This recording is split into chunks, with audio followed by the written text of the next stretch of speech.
Hello everyone, how are you? I do hope you're all very well, and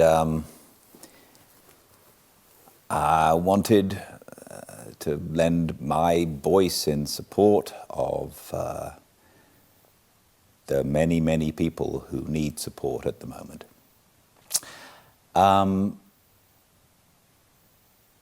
I am Gildart Jackson, and since the coronavirus started, I have been reading a chapter a day of some of the classics to you in front of the fire, just like they did in the old days. And at the moment, we are in the middle of the wonderful Hound of the Baskervilles, written by Sir Arthur Conan Doyle. It's probably his most famous Sherlock Holmes story, and I love it. And we are at chapter 5. What happened in chapter 4 is that Holmes and Watson met Henry Baskerville, the new heir to the Baskerville estate. And they told him all about what was going on, the Hound, the supernatural Hound, the death of his predecessor. And they warned him, and they said it was up to him to decide what to do, whether he wanted to proceed to Baskerville Hall or do something else. He said that he probably would want to proceed, but he wanted a little time to think about it. He left Holmes's house, 221B Baker Street, and Holmes immediately rushed out and followed him and discovered that there was somebody following Baskerville in a cab. Holmes, however, was outsmarted by the person in the cab, who very quickly spotted that Holmes was there and took off. So Holmes had one other clue, that was the name or the number of the cab driver. We'll discover about that a little later. Oh, he had one other clue too. He asked a young man called Cartwright to go and see if there were any hotels in Charing Cross that had a cut-up Times Leader newspaper page in their trash. He was sent out too. So with these threads afoot, we get to a fireside reading of The Hound of the Baskervilles by Arthur Conan Doyle, chapter 5, 3 Broken Threads. Sherlock Holmes had, in a very remarkable degree, the power of detaching his mind at will. For 2 hours, the strange business in which we had been involved appeared to be forgotten, and he was entirely absorbed in the pictures of the modern Belgian masters.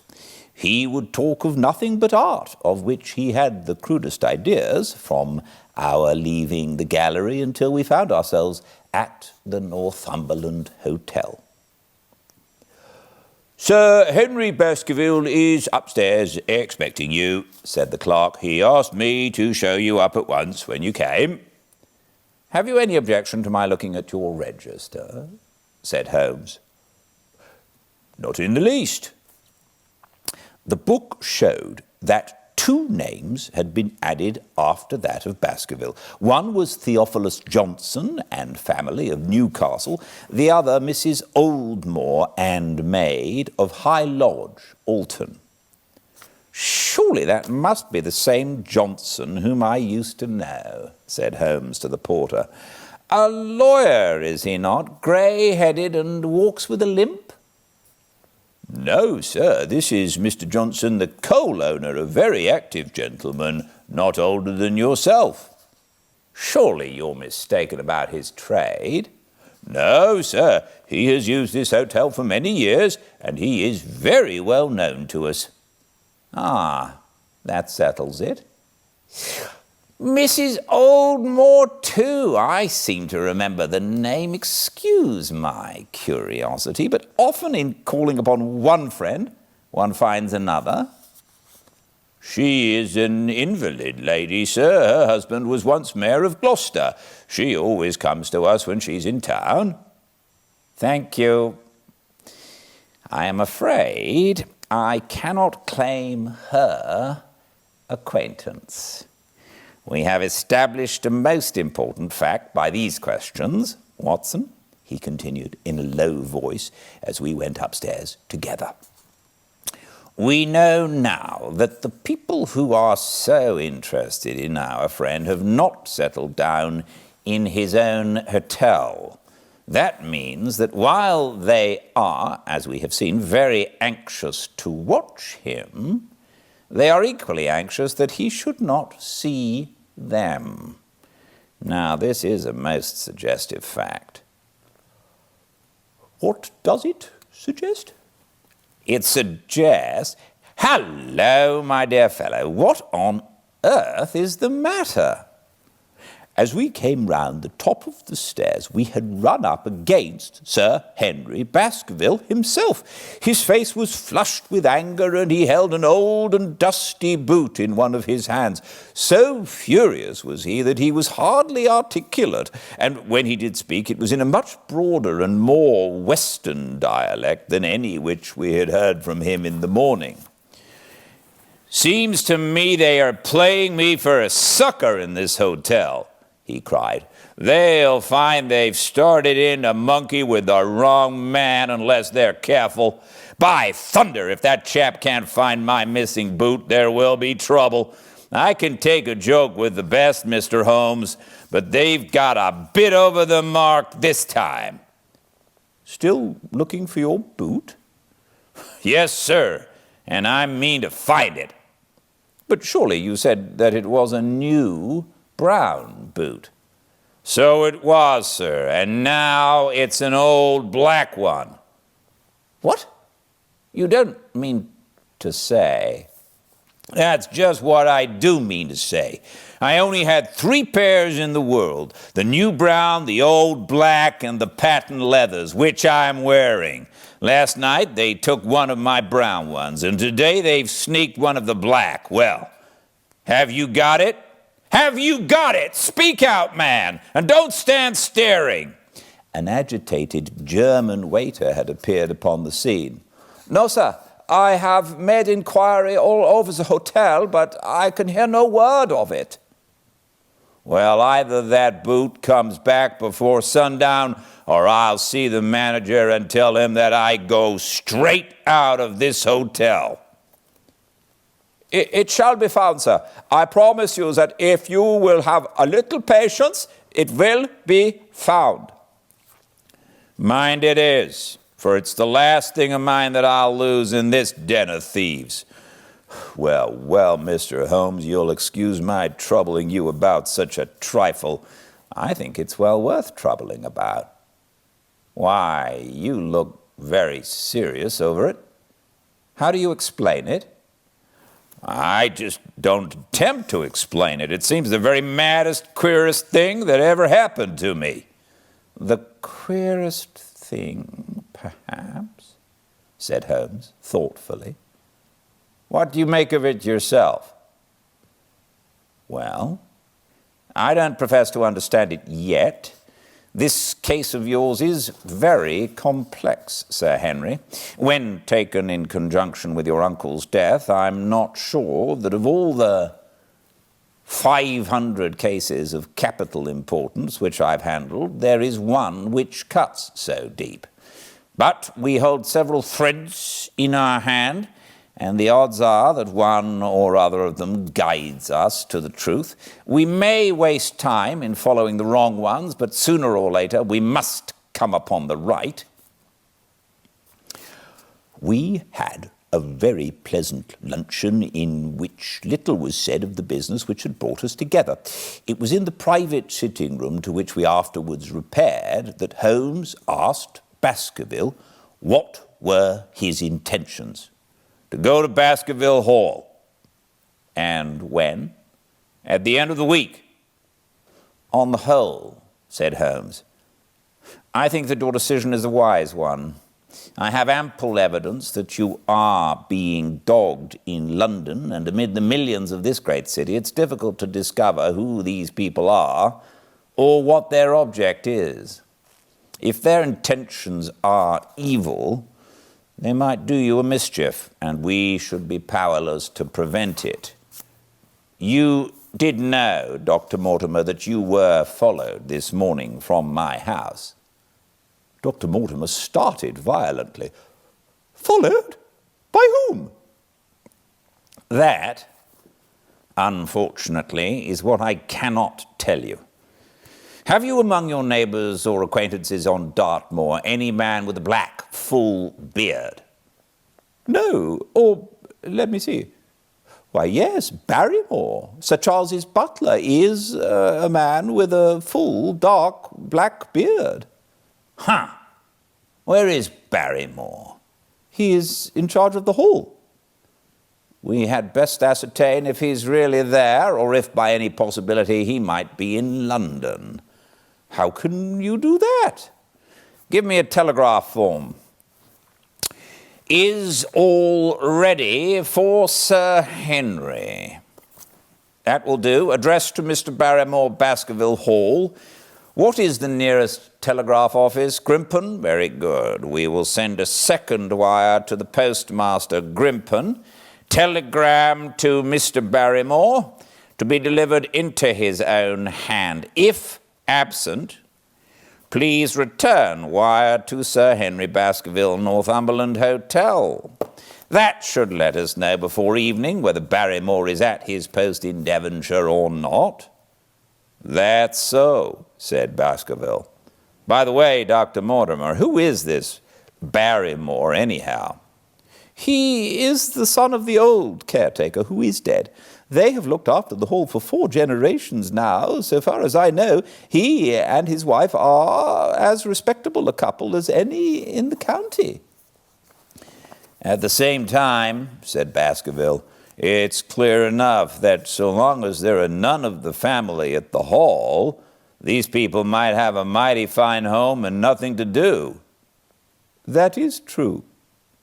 Did Barrymore profit at all by Sir Charles's will? Asked Holmes. He and his wife had £500 each. Huh. Did they know that they would receive this? Yes, Sir Charles was very fond of talking about the provisions of his will. That is very interesting. I hope, said Dr. Mortimer, that you do not look with suspicious eyes upon everyone who received the legacy from Sir Charles, for I also had £1,000 left to me. Indeed. And anyone else? There were many insignificant sums to individuals and a large number of public charities. The residue all went to Sir Henry. And how much was the residue? £740,000. Holmes raised his eyebrows in surprise. I had no idea that so gigantic a sum was involved, said he. Sir Charles had the reputation of being rich, but we did not know how very rich he was until we came to examine his securities.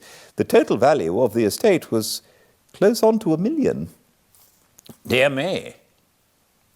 It is a stake for which a man might well play a desperate game. And one more question, Dr. Mortimer. Supposing that anything happened to our young friend here, you will forgive the unpleasant hypothesis, who would inherit the estate? Since Roger Baskerville, Sir Charles's younger brother, died unmarried, the estate would descend to the Desmonds, who are distant cousins. James Desmond is an elderly clergyman in Westmoreland. Thank you. These details are of great interest. Have you met Mr. James Desmond? Yes, he once came down to visit Sir Charles. He is a man of venerable appearance and of saintly life. I remember that he refused to accept any settlement from Sir Charles, though he pressed it upon him. and this man of simple tastes would be the heir to Sir Charles's thousands. He would be the heir to the estate, because that is entailed. He would also be the heir to the money, unless it were willed otherwise by the present owner, who can, of course, do what he likes with it. And have you made your will, Sir Henry? No, Mr. Holmes, I have not. I have had no time, for it was only yesterday that I learned how matters stood. But in any case, I feel that the money should go with the title and estate. That was my poor uncle's idea. How is the owner going to restore the glories of the Baskervilles if he's not the money enough to keep up the property? House, land, and dollars must go together. Quite so. Well, Sir Henry, I am of one mind with you as to the advisability of your going down to Devonshire without delay. There is only one provision which I must make. You certainly must not go alone. Dr. Mortimer returns with me, but Dr. Mortimer has his practice to attend to, and his house is miles away from yours. With all the goodwill in the world, he may be unable to help you. No, Sir Henry, you must take with you someone, a trusty man, who will be always by your side. Is it possible that you could come yourself, Mr. Holmes? If matters came to a crisis, I should endeavor to be present in person, but you can understand that with my extensive consulting practice, and with the constant appeals which reach me from many quarters, it is impossible for me to be absent from London for an indefinite time. At the present instant, one of the most revered names in England is being besmirched by a blackmailer, and only I can stop a disastrous scandal. You will see how impossible it is for me to go to Dartmoor. Whom would you recommend, then? Holmes laid his hand upon my arm. If my friend would undertake it, there is no man who is better worth having at your side when you're in a tight place. No one can say so more confidently than I. The proposition took me completely by surprise, but before I had time to answer, Baskervilles seized me by the hand and wrung it heartily. Well, now, that is real kind of you, Dr. Watson, he said. You see how it is with me, and you know just as much about the matter as I do. If you will come down to Baskerville Hall and see me through, I'll never forget it. The promise of adventure had always a fascination for me, and I was complimented by the words of Holmes and by the eagerness with which the baronet hailed me as a companion. I will come with pleasure, said I. I do not know how I could employ my time better. And you will report very carefully to me, said Holmes, when a crisis comes, as it will do. I will direct how you shall act. I suppose that by Saturday all might be ready. Would that suit Dr. Watson? Perfectly. Then on Saturday, unless you hear to the contrary, we shall meet at 10:30, at the train from Paddington. We had risen to depart when Baskerville gave a cry of triumph, and diving into one of the corners of the room, he drew a brown boot from under a cabinet. "My missing boot!" he cried. "May all our difficulties vanish as easily," said Sherlock Holmes. "But it is a very peculiar thing," Dr. Mortimer remarked. "I searched this room carefully before lunch." "And so did I," said Baskerville, "every inch of it." "There was certainly no boot in it then." "In that case, the waiter must have placed it there while we were lunching." The German was sent for, but professed to know nothing of the matter, nor could any inquiry clear it up. Another item had been added to that constant and apparently purposeless series of small mysteries which had succeeded each other so rapidly. Setting aside the whole grim story of Sir Charles's death, we had a line of inexplicable incidents, all within the limits of 2 days. days, which included the receipt of the printed letter, the black-bearded spy in the hansom, the loss of the new brown boot, the loss of the old black boot, and now the return of the new brown boot. Holmes sat in silence in the cab as we drove back to Baker Street, and I knew from his drawn brows and keen face that his mind, like my own, was busy in endeavouring to frame some scheme into which all these strange and apparently disconnected episodes could be fitted.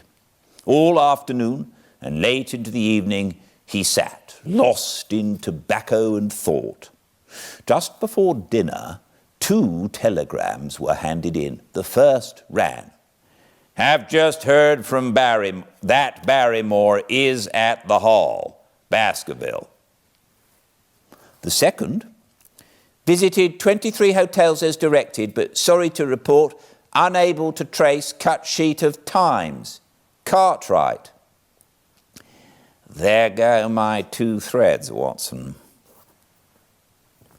There is nothing more stimulating than a case where everything goes against you. We must cast round for another scent. We still have the cabman who drove the spy. Exactly. I have wired to get his name and address from the official registry. I should not be surprised if this were an answer to my question. The ring at the bell proved to be something even more satisfactory than an answer, however, for the door opened and a rough-looking fellow entered who was evidently the man himself. "I got a message from the head office that a gent at this address had been inquiring for 2704, said he. "I've driven my cab this 7 years and never a word of complaint. I came here straight from the yard to ask you to your face what you had against me." "I have nothing in the world against you, my good man," said Holmes. "On the contrary, I have half a sovereign for you, if you will give me a clear answer to my questions." "Well, I've had a good day and make no mistake," said the cabman with a grin. "What was it you wanted to ask, sir?" "First of all, your name and address, in case I want you again." "John Clayton, 3 Turpey Street, the Borough. My cab is out of Shipley's Yard near Waterloo Station." Sherlock Holmes made a note of it. "Now, Clayton, tell me all about the fare who came and watched this house at 10 o'clock this morning and afterwards followed the 2 gentlemen down Regent Street." The man looked surprised and a little embarrassed. "Why, there's no good my telling you things, for you seem to know as much as I do already," said he. "The truth is that the gentleman told me that he was a detective and that I was to say nothing about him to anyone." "My good fellow, this is a very serious business, and you may find yourself in a pretty bad position if you try to hide anything from me. You say that your fare told you that he was a detective?" "Yes, he did." "When did he say this?" "When he left me." "Did he say anything more?" "He mentioned his name." Holmes cast a swift glance of triumph at me. "Oh, he mentioned his name, did he? That was imprudent. What was the name that he mentioned?" "His name," said the cabman, "was Mr. Sherlock Holmes." Never have I seen my friend more completely taken aback than by my cabman's reply. For an instant he sat in silent amazement, then he burst into a hearty laugh. "Ha ha! A touch, Watson, an undeniable touch," said he. "I feel a foil as quick and supple as my own. He got home upon me very prettily that time. So, his name was Sherlock Holmes, was it?" "Yes, sir, that was the gentleman's name." "Excellent. Tell me where you picked him up and all that occurred." He hailed me at 9:30 in Trafalgar Square.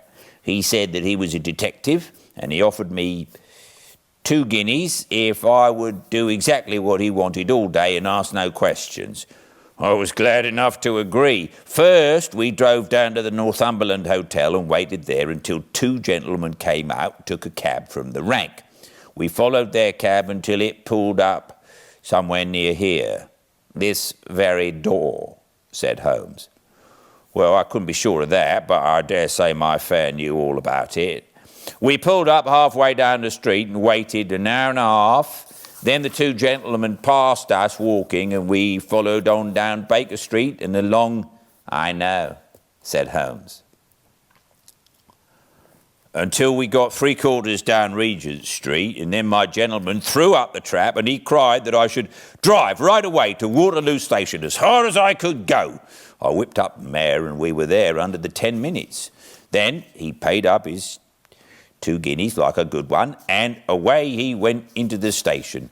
Only just as he was leaving, he turned round and said, "It might interest you to know that you have been driving Mr. Sherlock Holmes." That's how I come to know the name. I see. And you saw no more of him? Not after he went into the station. And how would you describe Mr. Sherlock Holmes? The cabman scratched his head. Well, he wasn't altogether such an easy gentleman to describe. I'd put him at 40 years of age, and he was of a middle height, 2 or 3 inches shorter than you, sir.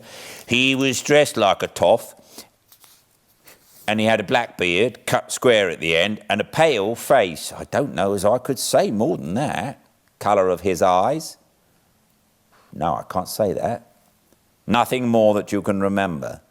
No, sir, nothing. Well then, here is your half-sovereign. There's another one waiting for you if you can bring any more information. Good night. Good night, sir, and thank you. John Clayton departed, chuckling, and Holmes turned to me with a shrug of his shoulders and a rueful smile. Snap goes our 3rd thread. And we end where we began, said he. The cunning rascal! He knew our number, knew that Sir Henry Baskerville had consulted me, spotted who I was in Regent Street, conjectured that I had got the number of the cab and would lay my hands on the driver, and so sent back this audacious message. I tell you, Watson, this time we have got a foeman who is worthy of our steel. I've been checkmated in London. I can only wish you better luck in Devonshire. But I'm not easy in my mind about it. About what? About sending you. It's an ugly business, Watson. An ugly, dangerous business. And the more I see of it, the less I like it.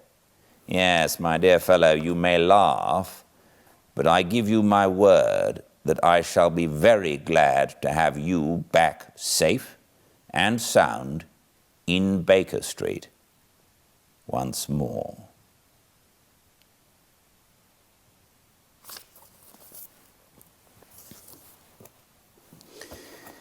Thank you all so much for joining me. I hope this helps a little, and I look forward to seeing you here for the next Fireside Reading of Chapter 6 of The Hound of the Baskervilles. Until then, please be very well. Good night.